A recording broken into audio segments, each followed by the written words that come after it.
भाई इस वक्त देश में दो तरह की राजनीति चल रही है। एक राजनीति नरेंद्र मोदी कर रहे हैं जिसमें भारत की ग्लोबल मार्केटिंग हो रही है। G20 का जबरदस्त इवेंट होने वाला है जिसमें पीएम मोदी दुनिया को भारत का संदेश दे रहे हैं और वो संदेश है one earth, one family, one future. मतलब एक पृथ्वी, एक परिवार, एक भविष्य। यानी पीएम मोदी पूरी दुनिया को बता रहे हैं कि भारत वसुदैव कुटुंबकम को मान्यता है। हमारे लिए पूरी दुनिया एक परिवार है। पूरी दुनिया को इसी मंत्र से जोड़ा जा सकता है। यानी पीएम मोदी पूरी दुनिया को जोड़ने की बात कर रहे हैं। लेकिन वहीं आप देखिए कि देश में दूसरी तरह की राजनीति भी चल रही है। ये वो राजनीति है जिसमें भारत के सनातन पर अटैक किया जा रहा है, सनातन पर चोट की जा रही है, सनातन को मिटाने और तोड़ने की बातें की जा रही है। और यह सब इसलिए किया जा रहा है जिससे हिंदुओं को जातियों में तोड़कर वोट बटोरे जा सके। सनातन धर्म के बारे में उल्टे सीधे बयान आने बंद ही नहीं हो रहे और ऐसे बयान लगातार आए चले जा रहे हैं। अब आप देख लीजिए कि पहले डीएमके के नेता और तमिलनाडु के मुख्यमंत्री के बेटे उदयनिधि स्टालिन ने क्या कहा था। सनातन को डेंगू, मलेरिया ये सब बता दिया था और कहा था सनातन को मिटाने की जरूरत है। अब डीएमके के ही नेता ए राजा, वो 2G घोटाले में जिनका नाम आया था ना, सुने थे ना, ए राजा। अब वो ए राजा कह रहे हैं कि उदयनिधि ने तो सनातन पर बहुत कम बोला। भाई ए राजा कह रहे हैं कि मलेरिया और डेंगू से सनातन की तुलना करना तो बहुत नरम रुख है। सनातन की तुलना तो HIV और कुष्ठ रोग जैसे सामाजिक कलंक वाली बीमारियों से की जानी चाहिए। यानी HIV जिससे एड्स होता है, ये सनातन को अब एड्स बताने लगे। मतलब उदयनिधि ने बताया डेंगू, मलेरिया, ये डीएमके के एक नेता एक लेवल और आगे चले गए, कह रहे हैं कि सनातन तो HIV है। देख रहे हैं इन लोगों का लेवल, देख रहे हैं आप। दूसरे किसी धर्म पर इनके मुंह से आवाज नहीं फूटेगी, लेकिन लेवल देखिए किस लेवल पे जाके सनातन की बुराई कर रहे हैं। डीएमके के नेता ऐसे बयान क्यों दे रहे हैं ये तो समझ में आता है, क्योंकि मैंने आपको समझाया था उनकी साउथ की पॉलिटिक्स में, तमिलनाडु की पॉलिटिक्स में ये द्रविडियन पॉलिटिक्स है जिसमें सनातन को कोसो और फिर राजनीति चमकाओ, ये सब चलता चला आया। तो उनको ये सूट करता है, उनको वहां पर इसके लिए वोट मिलेगा। लेकिन समझ में ये नहीं आता कि कांग्रेस के नेता क्यों सनातन पर अटैक कर रहे हैं। कर्नाटक के मुख्यमंत्री सिद्धारमैया ने भी सनातन पर सवाल उठाए और कहा कि केरल के मंदिर में उनके साथ भेदभाव हुआ, उन्हें शर्ट उतारकर ही मंदिर में एंट्री देने की बात कही गई, इसलिए उन्होंने बाहर से ही पूजा की और मंदिर में नहीं गए। मंदिर प्रशासन ने सबसे शर्ट उतारने के लिए नहीं कहा, सिर्फ कुछ लोगों से कहा। यह अमानवीय व्यवहार है, भगवान के सामने सब एक समान होने चाहिए। बहुत सारी ऐसी जगह हैं जहां पर दूसरे धर्मों में महिलाओं को एंट्री नहीं मिल रही है, तो क्या वो धर्म खत्म कर दिए जाएं? क्या हुआ नहीं हुआ उसका मतलब यह सनातन खत्म कर दिया जाए? कर्नाटक में कांग्रेस के सीएम ही नहीं, कर्नाटक और तमिलनाडु में कांग्रेस के बड़े बड़े नेता इस तरह के बयान दे रहे हैं और सनातन के खिलाफ बोल रहे हैं। जैसे कर्नाटक के गृह मंत्री जी परमेश्वर ने कहा कि हिंदू धर्म आया कहां से, कौन लेकर आया इसको, ये किसी को पता ही नहीं है। कांग्रेस अध्यक्ष मल्लिकार्जुन खड़गे के बेटे प्रियांक खड़गे ने कहा कि जिस धर्म में समानता नहीं वो धर्म नहीं, बीमारी है। चिदम्बरम के बेटे कार्ति चिदम्बरम ने कहा था कि सनातन धर्म जातिगत भेदभाव का एक कोड है और इसके अलावा कुछ भी नहीं है। यह इन लोगों की हालत है। लेकिन आप गौर कर रहे हैं एक बात, कांग्रेस के जितने नेता या तो सनातन विरोधी बातों को डिफेंड कर रहे हैं या अपनी तरफ से उसमें और मसाला लगा रहे हैं, वो सारे नेता दक्षिण के राज्यों के, कर्नाटक के नेता होंगे या डीएमके के तमिलनाडु के नेता होंगे, ऐसे प्रदेशों के नेता जहां पर यह पॉलिटिक्स उनको सूट करती है।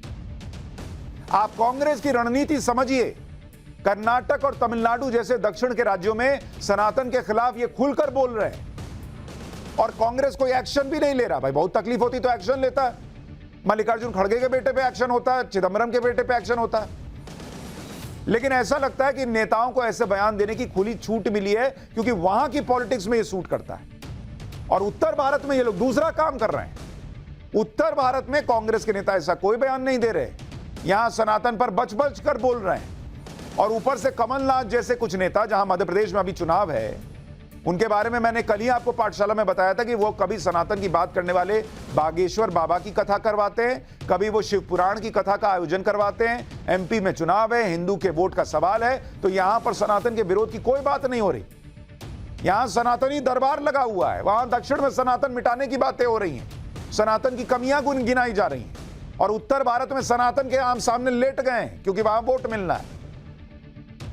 ये देखिए, समझिए, दक्षिण को छोड़कर देश के बाकी हिस्सों में कांग्रेस सनातन पर अटैक नहीं कर रही, बल्कि सनातन की बात कर रही है। और वहीं दक्षिण में जो नेता और जो सहयोगी सनातन पर अटैक कर रहे हैं, उन पर बीच की लाइन लेकर चल रही है। जैसे आज कांग्रेस के प्रवक्ता से जब यह पूछा गया कि क्या वो डीएमके के सामने सनातन के अपमान का मुद्दा उठाएगी, तो जवाब क्या दिए पता है? कि इसकी कोई जरूरत ही नहीं है। कांग्रेस के नेता तो सभी धर्मों का सम्मान करते हैं। अगर ऐसा है तो सनातन का अपमान करने वाले नेताओं पर एक्शन लो ना जी। यहां खून नहीं खोल रहा है। विदेश में जाकर बता के आते हैं कि अल्पसंख्यक बेचारा खतरे में है इंडिया में, और यहां सनातन खतरे में पड़ रहा है, मिटाने की बातें हो रही हैं, उसमें इनको लग रहा है कि हाँ कोई बात नहीं, हम इज्जत करते हैं। दूसरा क्या कर रहा है जाने ना दीजिए।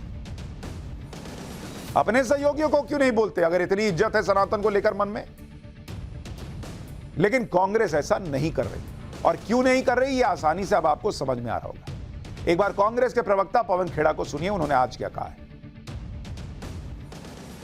न केवल भारतीय राष्ट्रीय कांग्रेस, इंडिया अलायंस का हर सदस्य हर जाति, हर धर्म, हर सोच का उतना ही आदर करता है जितना कि संविधान आदर करता है।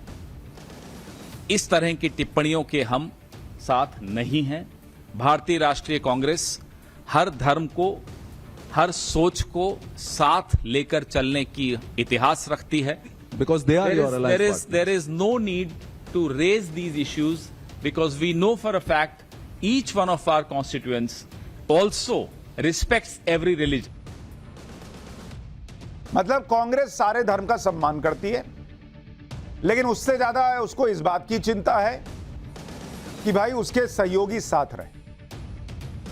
भाई अगर कोई सनातन मिटाने की बात कर रहा है और आप उसी के साथ खड़े हैं, तो आप कैसे उसके विरोध में हैं भाई? कल को कोई दो दोस्त है, मान लीजिए दो दोस्त, एक आदमी कह रहा है कि मैं तुम्हारे घर में जो है आग लगा दूंगा, मैं तुम्हारे घर में सबको खत्म कर दूंगा, मान लीजिए, एक बात उदाहरण दे रहा हूं, तो आप उससे दोस्ती रखेंगे? आप क्या बोलेंगे? बक जाओ यहां से, तुम मेरे दोस्त हो, ऐसे मरने मारने की बातें कर रहे हो, खत्म करने की बातें कर रहे हो, आग लगाने की बात कर रहे हो मेरे घर में, मैं तुम्हारे साथ दोस्ती नहीं कर सकता। ये सब अच्छी बात नहीं। लेकिन कांग्रेस अपने दोस्तों के साथ खड़ी रहेगी जो सनातन का विरोध कर रहे हैं, मरने मारने की बात नहीं कर रहे, लेकिन सनातन को मिटाने की बात कर रहे हैं, उनके साथ खड़े होंगे ये। एक तरफ तमिलनाडु में कांग्रेस की सहयोगी सनातन के खिलाफ बयान दे रही है, दूसरी तरफ यही बिहार में हो रहा है। बिहार में कांग्रेस की सहयोगी और सबसे बड़ी पार्टी आरजेडी के प्रदेश अध्यक्ष और लालू यादव के करीबी जगदानंद सिंह ने कह दिया कि टीका लगाने वालों ने भारत को गुलाम बनवाया। सुनिए आरजेडी के नेता को। पूछो लोगों से कि भारत गुलाम किसके समय में हुआ, किनके समय में भारत गुलाम हुआ? क्या गरीबों का उस समय कोई पूछने, गरीबों को पूछने वाला था? क्या उसमें कोई गोली ठाकुर थे? क्या उसमें लालू प्रसाद जी थे? क्या उसमें डॉक्टर रावत भेड़िया थे? किन्हीं में बांध अब टीका लगा के घूमने वाले ने भारत को गुलाम बनवाया था। आप यह भी ध्यान रखिए कि बिहार वो राज्य है जहां पर पिछले कुछ वक्त में उस रामचरितमानस को लेकर अचानक सवाल उठने लगे, जो रामचरितमानस भारत के घर घर में पूजनीय है।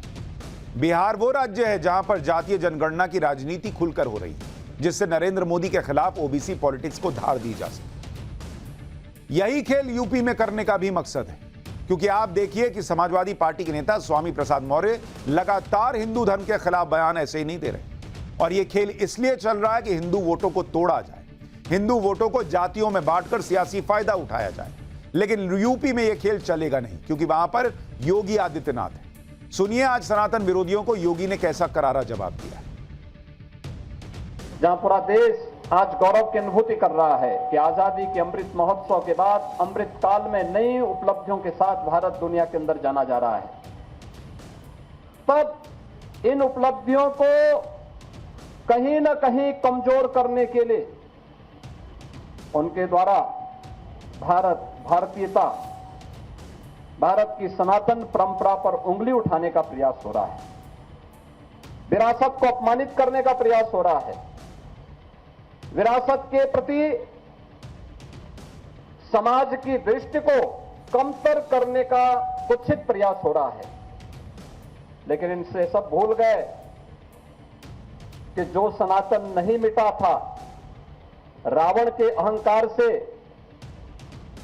जो सनातन नहीं टिका था, कंस के हुंकार से जो सनातन नहीं मिटा था, बाबर और औरंगजेब के अत्याचार से वह सनातन इन तुच्छ सत्ता परजीवी जीवों से क्या मिट पाएगा।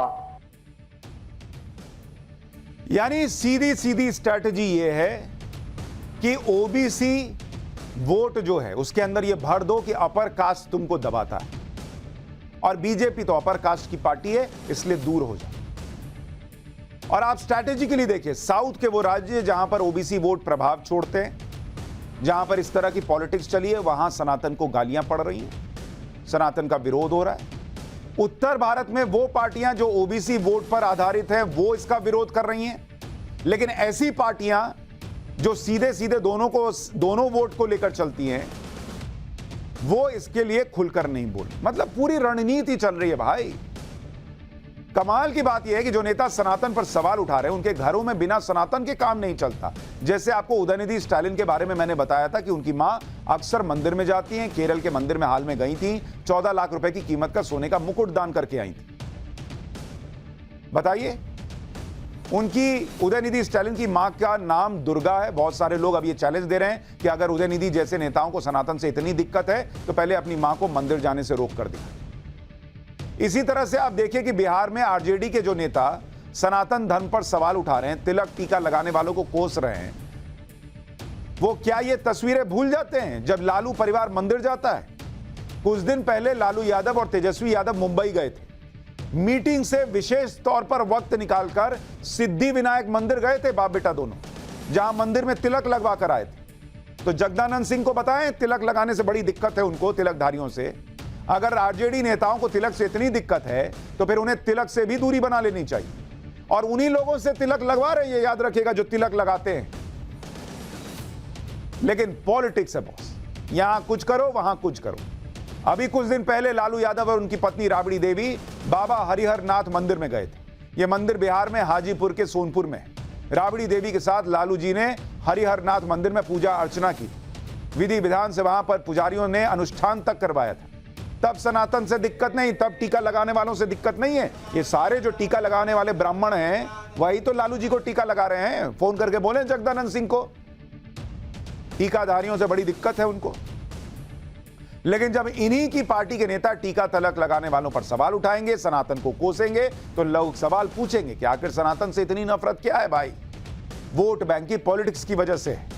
और लोग ये भी पूछेंगे कि इंडिया गठबंधन की पार्टियों के नेताओं के सनातन विरोधी बयानों पर सोनिया गांधी और राहुल गांधी चुप क्यों हैं? सुनिए, आज बीजेपी नेता रविशंकर प्रसाद ने यही पूछा है। सोनिया गांधी जी, भाजपा की ओर से ये फिर मैं सवाल पूछ रहा हूं, मुंबई में क्या फैसला किया था आप लोगों ने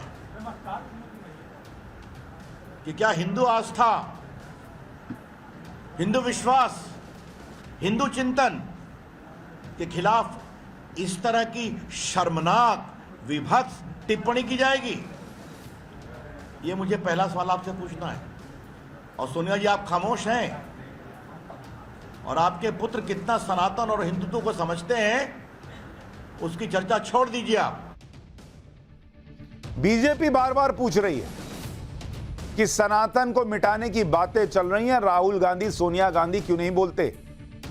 सनातन विरोधी बयानों पर विपक्ष के नेता यही तर्क दे रहे हैं कि संविधान ही उनका धर्म है, जबकि वो ये भूल गए कि हमारे संविधान में भी सनातन की झलक है।